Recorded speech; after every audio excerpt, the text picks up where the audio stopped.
Good morning, dear Mike, my old friend and new friends here.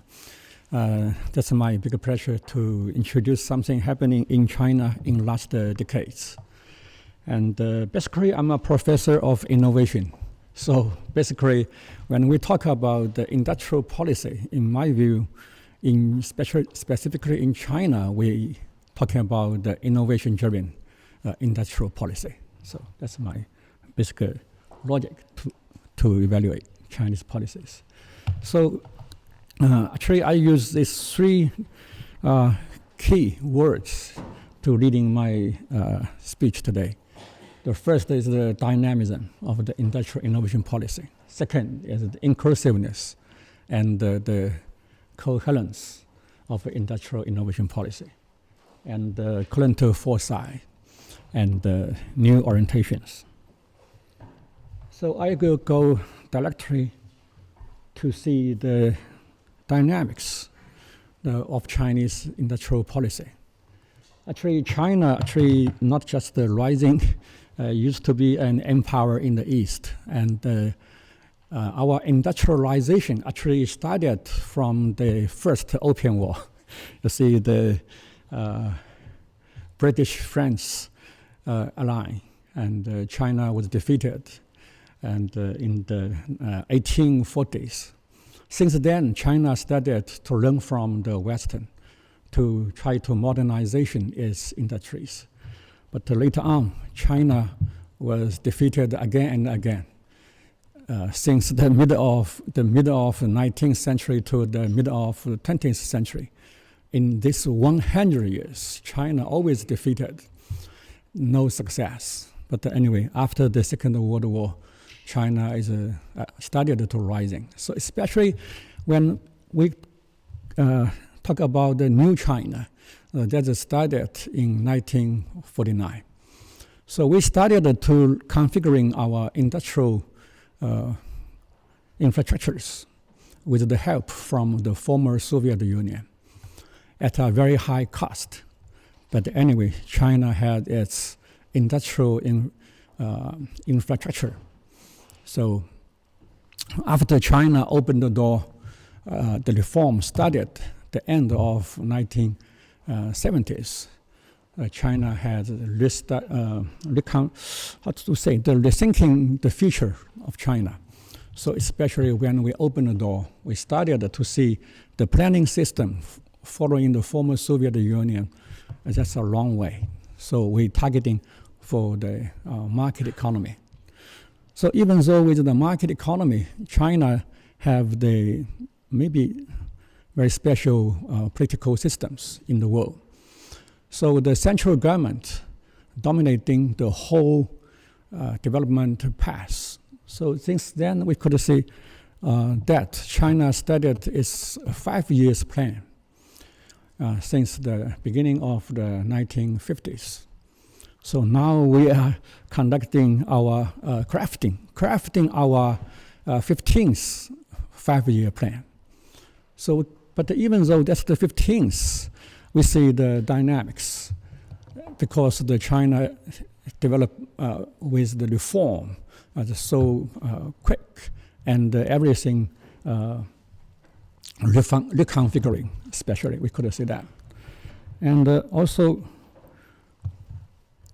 when we see the innovation systems, actually the innovation not normal words in China 20 years ago. Yeah. But China was awakening by the first Gulf War, the 1991. The China rethinking its science technology systems. How could China be succeeded in the next phase? The first, second industrial revolution not enough. We're heading for the third industrial revolution. So we're heading for the information technology, information systems, and the internet, and especially after the second Gulf War, that's the 2003. China started to see the IT so important, and also we see lot of new technologies. So our different stages had a different thinking, different engine to guiding the policies, to encourage the different things. So especially in general speaking, China is the country to catch up, but not just to catch up. In our words, we go beyond the catch up. Beyond the catch up. So that's our target. So we have the so-called strategic determination to be the good country in this world. So the continuous improvement, but with the reforming all the systems. So in China, the central government do pay attention to that's the systematic thinking. So that's a systematic change for the whole country. So our policies towards a lot of things. But anyway, for the innovations, that's a very important starting point. It's 20 years ago. In the 2005, China had the National Congress on Science Technology. We started to set up our policies to be an innovation-driven country. So since then, our R&D investment increasing dramatically. That time, that's about just 1% of the GDP for R&D. Yeah, but now it's 2.8% of our GDP put in the R&D. So that's the evolutionary way. But anyway, another word is very important, the inclusiveness. Because China is such a big country and not balanced in development. The coastal area and the inner part of China, the rich area and the poor area. So the central government tried to balancing the development. And since then, we could see a lot of things. But just some examples here, we could see that there's three important products actually representing the achievements of the China's science, technology, innovation-driven industrial development. So we see the electric vehicle and the batteries and the photovoltaics. So we could see that's three important things. But behind this, the high dynamic of the industrial policies, different years, different stages have different policies, always changing. Some people complain that our policy always changing. But in this way, we see that we are embracing the uncertainties. So we could say that policy is very inclusive, very inclusive. We not just encourage those companies like the BYD, but also have encouragement to small and medium-sized companies, especially those so-called innovative companies rising. So in this way, we see that we rising, incorporating the uncertainties. So that's a very special way, so in my view. And there are a lot of changes. So just to say that, those when we look at the result, that's quite successful. But if we look at the procedure, the evolution of the policies, a lot of complaints. Why are you changing so fast, so frequently? But anyway, for the emerging industries, it's necessary for us to embracing the uncertainties, to progressing with the dynamics. Yeah, so that's our lessons. And also, for those institutional arrangements, so we see that we we gradually established a more inclusive institutional system across the economics and the political issues and the so-called social aspects. So especially for the people's welfare of the whole country. So we see that institutional changes bring economic vitality. And opening up, we insist, that's our biggest lessons when we learn from the former Soviet Union. So up to now, we see that we should open. The openingness is the key for the success. And also we see the the role of the market systems, not just the planning systems. So in China, some people say that's the hybrid. You could see the planning system very strong. But anyway, we're encouraging the market-oriented development. So it's not so easy to balancing this. So we see that's the, maybe that's the very important characteristic of Chinese government's policies evolution. And the coherence of the industrial innovation policies. So as I mentioned, China has the long-term, so-called the long-term strategic determinant. Our determinant, the country should be at the frontier of the whole world, but we were so poor, not so much advanced, especially in the science technology systems. But especially we see that R&D expenditures, and we see the proliferation outcomes. We see the global competitiveness. It's, as mentioned by Michael, we could see that China's the manufacturing expanding globally, not just domestically, and cultivating the new drivers, especially the developing so-called new quality productive foresight. So we could see the policies generally incorporating the diversities, but we have the coherence. So in this way, we see the central government plays the key role to coordinating the all aspects. Typically, we could see that Made in China 2025. This year, that's the end of the Made in China 2025. But we could see the results. We see many years ago, actually 15 years ago, China made this plan, strategic plan. Specifically, we identified 10 areas, the 10 areas. Up to now, we could calculate that among the 10, the 3, now China taking the leading role in the world. And the blue, we could see the other 6, we are targeted, reach the target. But the orange one, not reach the target. That's the agricultural machinery, yeah, because pay more attention to the industrial development, not so much including the agriculture. But the agricultural advantages, advancing is quite good. You could see that the fundamental constructions investment always huge. But the agricultural technologies, people think it's not so much varied. So not so much attention being paid to the agriculture. But anyway, we could see we reached our target with the 2025. But actually, the 5 years ago, China started to crafting our 2035, the target.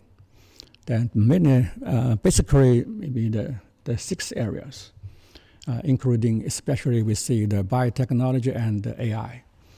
We could see this. And that's also everything undergoing.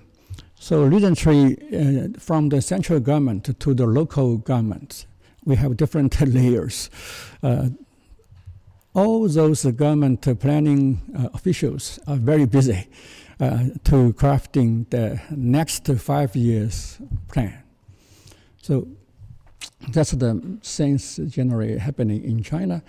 So we see that for the R&D, the investment, we are happy to see that more than half now from the industry. So formerly, those R&D investment from the central government and the local government. But now we could say that that's not perfectly calculated, but generally estimated that's about the 60 to 70 R&D investment from the industries. So we see that's a good signal, symbolic sense, to see that more market-oriented investment in R&D. But anyway, since the since the U.S.-China relations getting in attention, so especially when Mr. Trump's the first presidential time, we could see that those issues are getting stronger and stronger. So China formally, we see the openness is so important. We try to incorporating, to collaborating with all the countries. But recently, in last 10 years, we could see that. So more and more concentration on the so-called self-reliances. So we say that especially if we look at the R&D investment, where those investment went, actually more and more to the universities and the national laboratories. We could see that. So such as my university, last year we have 16 national laboratories, but this year we have 20. They're increasing very quickly. So that's the general trends, we could see that. So current foresight, we could see that getting more and more related with the China-US relations. You see, the US is a superpower in this world. But anyway, China tried to rising as quick as possible. Anyway, that's the conflicts between the national interests. So we say that US has, toward China, had a lot of codes. We could see that.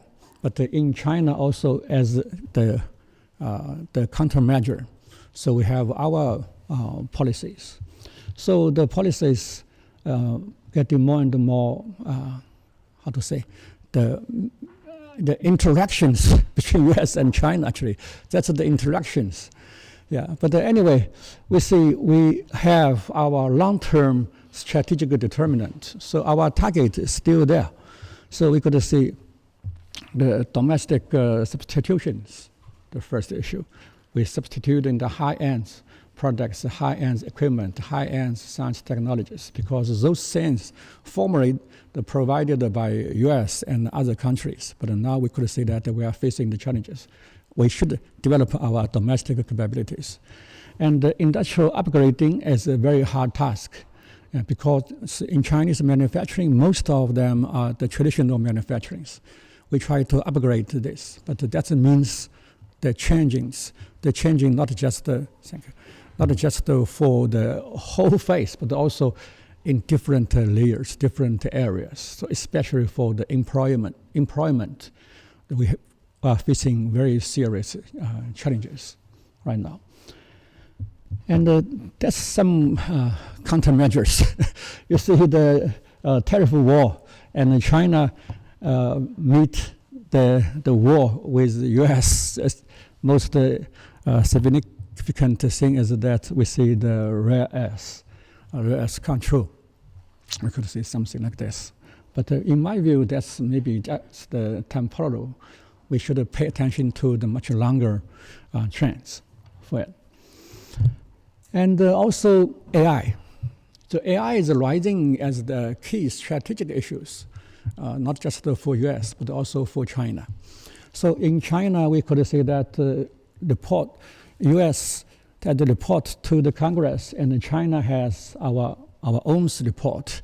Actually, just less than 2 months ago, the State Council launched the campaign. It's called the AI Plus campaign for the whole country. And China has the motivation systems from the top to the bottom. So recently in China, if you go to China, you could see all those government officials, all those companies very busy in conducting the AI Plus. It's how to keep the AI Plus our businesses, our industries. So that's something happening very quickly. So especially in the downstream of the AI. In China, we see that's our advantage because we have the biggest manufacturings. We have the biggest data banks, so we can avail this. But the key issues, the upstream, US has the advantages for this. So especially for the AI chips, you see that in China, developing very fast. but not so easy. So the key tasks of the government in this year is to enhance the effectiveness of the national innovation system, so national innovation systems. So we could see that the semiconductors, AI, and the new energy, and biomedicine. So all those are key areas. So even more in the university, establishing the new colleges. Yeah, so lots of the leading universities in China established their AI colleges, and also the life science colleges, and also the new material colleges, not following the formal discipline. That's targeting the key areas. So that's something changing. And some breakthroughs, we could see that. Formerly, we see the bottlenecks, as I mentioned last year, as 35 key products, but almost all go through it. So in China, the advantage is that we're always ready to learn. If the target is clear, so our efforts could be focused. So effectiveness is good. So anyway, I'm going to repositioning, and also the policy toolkits I just mentioned here. I will not addressing one by one, but anyway, that's our strategic route. We could say the national strategic needs and the open competitiveness, and also we try to incorporating with more and more private sectors. The private companies also be involved in these trends. Yeah, so that's our strategic route. And finally, I should say that the new orientations. The good thing in China, and some people say it's not good, that's the trial and error. So we could say that in China, always facing the errors, but we're incorporating the errors. So I think that's the main lesson could be learned from China. Yeah, so incorporating with the errors, keeping trial, keep trial. And we see the key points here, so-called socialism. That's the Chinese characters. What's the Chinese characters? The main point is that we're incorporating the market mechanism. So that's not the socialism system with the former Soviet Union. That's totally different. So that's the things going on in China. So resource allocation is also the case. That's the indicate for the different regions for the innovation capacities. So we see Peking and Shanghai and the Yangtze River Delta area and Canton and Shenzhen, including Shenzhen in the source. Those areas, the leading areas for the innovations. So especially when we look at the unicorn companies, mostly rising from the Beijing, Shanghai, Hangzhou, Shenzhen, those areas. They are leading the whole countries advancing. And also the key points here is the first to become the wealthy, and the first to become the wealthy help the latecomers, the common prosperities. That's the key for the Chinese so-called socialism. And also the harmonies. We could say that, especially we see not just for the human being itself, but also the harmony between the human to the nature, also our general strategic issues. Finally, my last keywords, we could say that maybe we can take away and have some discussions on those issues. We have the long-term strategic determination, but we're embracing the uncertainties, not a rigid one like the former Soviet Union. We have embracing the uncertainties. And the dynamics plus the consistency. Yeah, the direction's right. Okay, the direction's right, but we keep our the consistency and unify the architecture, the flexible rollout. So that's also our lessons in China, and the openness, but the security issues are rising. Yeah, but anyway, we keep open. That's our main lessons. Yeah. So okay, that's my talk. Thank you. Thank you so much. Thank you.